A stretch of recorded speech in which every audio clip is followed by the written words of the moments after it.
এক ভাই আমাকে জিজ্ঞেস করছিলেন, আচ্ছা বলেন তো,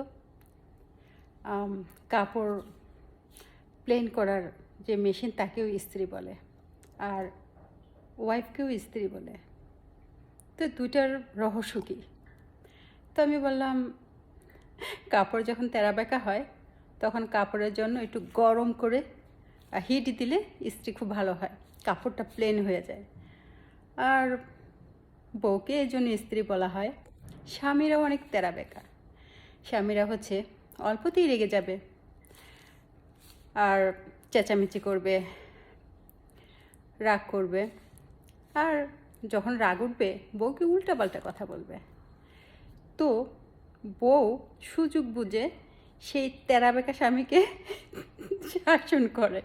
শাসন করে সোজা পথে নিয়ে আসে। এর জন্য কাপড় স্ত্রীকে স্ত্রী বলে এবং স্ত্রীকেও স্ত্রীকেও স্ত্রী বলে। বুঝতে পারছেন?